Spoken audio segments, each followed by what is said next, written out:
बिस्मिल्लाहिर्रहमानिर्रहीम। अस्सलाम वालेकुम बेटा, कैसे हैं आप? उम्मीद है अल्लाह ताला के फजल करम से आप खैरियत से होंगे। जी बेटा, आज हम शुरू करेंगे बाब सोम सीरत तैयबा, सबक नंबर 1 फ़तह मक्का। बेटा, खाना काबा हज़रत इब्राहीम अलैहिस्सलाम और हज़रत इस्माईल अलैहिस्सलाम की यादगार है। ये उन्होंने एक खुदा की इबादत के लिए बनाया था, मगर इस वक्त यहाँ 360 बुत रखे हुए थे। इस्लाम ने इस मुकाम को मुसलमानों का किबला करार दिया था, इसलिए ज़रूरी था कि मक्का पर कब्ज़ा करके खाना काबा को बुतों से पाक किया जाए। जी बेटा, आज हम पढ़ेंगे फ़तह मक्का के असबाब। बेटा, मुसलमानों और कफ़ार के दरमियान दुश्मनी की इब्तिदा तो मक्का में ही हो चुकी थी। सुलह हुदैबिया के सुलहनामा की शराइत में से एक शर्त बेटा ये थी कि कबाइल अरब में से कोई भी कबीला अफ्रीकन में से किसी के साथ भी मुआहदा कर सकता है। इस शर्त के मुताबिक बनु बकर कुरैश के हलीफ हुए और बनु खज़ा मुसलमानों के हलीफ करार पाए।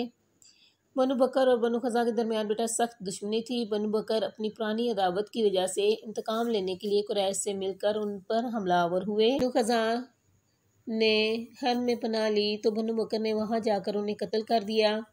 कुरैश का बनु बकर के साथ मुआहदा था, उन्होंने दरपर्दा बनु बकर की मदद की थी।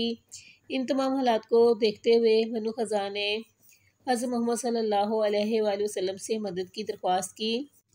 हज़रत मोहम्मद सल्लल्लाहु अलैहि वसल्लम ने सफारती रब्ता किया। आप सल्लल्लाहु अलैहि वसल्लम ने कुरैश के सामने 3 शराइत रखी।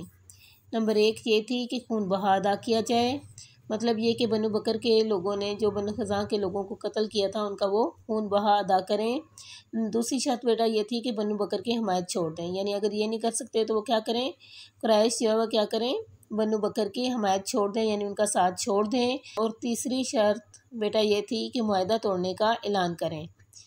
कुरैश ने बेटा गुरूर में आकर आखिरी शर्त को मान लिया और सुलह हुदैबिया को तोड़कर खुद ही अपनी बर्बादी का सामान कर लिया। और बाद में कुरैश के जो सरदार थे उनको इस बात का एहसास हुआ कि उन्होंने ऐसा करके गलत किया है, तो उन्होंने तजदीद मुआहदा के लिए यानी दोबारा मुआहदा करने के लिए अबू सुफियान को आप सल्लल्लाहु अलैहि वसल्लम के पास भेजा, लेकिन आप सल्लल्लाहु अलैहि वसल्लम ने उसकी दरख्वास्त को कबूल ना किया। काबातुल्लाह की वजह से मक्का को पूरे अरब में मरकज़ी हैसियत हासिल थी, जिसकी वजह से कुरैश को इज़्ज़त की निगाह से देखा जाता था। अल्लाह ताला ने इस्लाम और अहले इस्लाम को बेतहाशा यानी बहुत सी फतूहात से भी नवाजा और मुसलमानों को उम्मत वस्त के लक़ब से पुकारा। उम्मत वस्त का मतलब बेटा होता है दरमियानी उम्मत, चूँकि उन्होंने पूरी इंसानियत के लिए रहनुमाई का फरीज़ा अंजाम देना था। यानी उम्मत वस्त जो है वो क्यों करार दिया, क्यों इस लक़ब से पुकारा, क्योंकि मुसलमानों ने आगे पूरी इंसानियत के लिए रहनुमाई का फरीज़ा अंजाम देना था। इसलिए मुसलमानों को ये महसूस हुआ कि ये मरकज़ी इबादतगाह भी अहले इस्लाम के ज़ेरे असर आ जाए और काबा इसके असल वारसों को मिल जाए, यानी जिनका था उनको वापस मिल जाए। बेटा, काबा को बुतों से पाक करना, इसकी एक वजह ये भी थी, एक सबब ये भी था कि हज़रत इब्राहीम अलैहिस्सलाम ने बैतुल्लाह को अल्लाह का घर बनाया था, मगर मुशरिकीन ने वहाँ तकरीबन 360 बुत जो है रख कर काबा को तौहीद की बजाय बुत परस्ती यानी बुतों की पूजा करने और शिरक का जो मरकज़ बना दिया था। लिहाजा ततीर काबा के लिए यानी खाना काबा को पाक करने के लिए बुतों से फ़तह मक्का की ज़रूरत महसूस हुई। जी बेटा, एक्सरसाइज में क्वेश्चन नंबर 1 देखें। जी बेटा, ये एक्सरसाइज में क्वेश्चन नंबर 1 देखें। फ़तह मक्का के असबाब तफसील से बयान कीजिए। जी बेटा देखें, यहाँ से इसका जवाब शुरू होता है और बेटा यहाँ तक इसका जवाब है।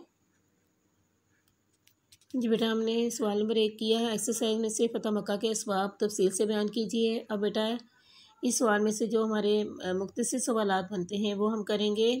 सवाल नंबर 1 है बेटा कि मुसलमानों को मक्का से मदीना क्यों हिजरत करना पड़ी। जी बेटा, यहाँ से इसका आंसर है मुसलमानों और कफ़ार के दरमियान दुश्मनी की इब्तिदा तो मक्का में ही हो चुकी थी। इसी वजह से मुसलमानों को मक्का से हिजरत करना पड़ी। यहाँ तक बेटा इसका जवाब है। नेक्स्ट बेटा क्वेश्चन है, सुलह हुदैबिया की रूह से अहले अरब को क्या हक हासिल था?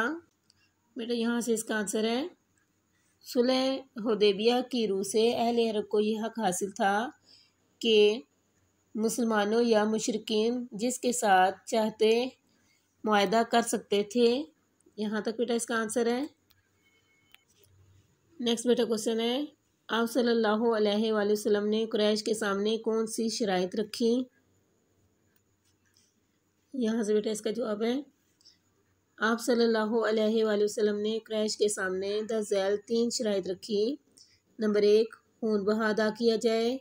नंबर 2, बनु बकर की हमायत छोड़ दें। नंबर 3, मुआहदा तोड़ने का ऐलान करें। यहाँ तक बेटा इसका आंसर है।